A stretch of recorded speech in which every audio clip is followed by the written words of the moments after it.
Hi சுட்டீஸ் எல்லாரும் எப்படி இருக்கீங்க? இன்னைக்கு ஒரு கதை பார்க்கலாம். பாலைவனத்துல பயணம் செய்து கொண்டிருந்த ஒருத்தன் குடிக்க தண்ணி இல்லாம மயங்கி கீழே விழுந்துட்டான். தாகத்தால உயிர் போயிடுமோன்னு அவன் நினைச்சப்போ தூரத்துல ஒரு குடிசை போல ஏதோ ஒண்ணு தெரிஞ்சுச்சு. ரொம்ப கஷ்டப்பட்டு அவன் அந்த இடத்துக்கு போயிட்டான். அங்கே ஒரு கையால் அடித்து இயக்கும் பம்பும் அதன் அருகில ஒரு ஜாடியில தண்ணீரும் இருந்துச்சு.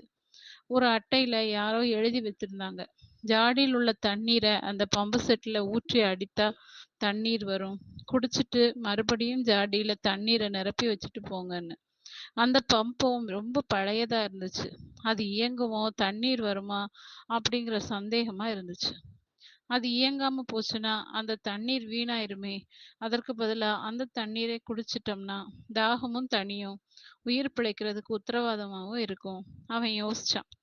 தண்ணீரை குடிச்சிடுறது தான் புத்திசாலித்தனம் அப்படின்னு அவனோட அறிவு சொன்னுச்சு.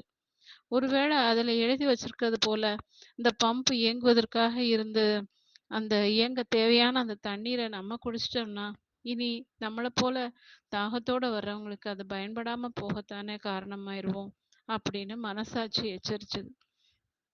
அவன் அதுக்கு மேல யோசிக்கல. ஆனது ஆகட்டும் அப்படின்னு அந்த பம்புல அந்த தண்ணீரை ஊற்றிட்டு அதை அடிச்சு இயக்க ஆரம்பிச்சான். தண்ணீர் வர ஆரம்பிச்சது. தாகம் தீர வேண்டிய அளவு தண்ணீர் குடிச்சிட்டு அந்த ஜாடியில நீரை நிரப்பி விட்டு போகும்போது அவன் மனம் ரொம்ப நிறைந்து போயிருந்துச்சு. நான் அவசியமான காலத்துல அனுபவித்தத அடுத்தவருக்கும் அதே போல பயன்படும்படி விட்டு போக வேணும்.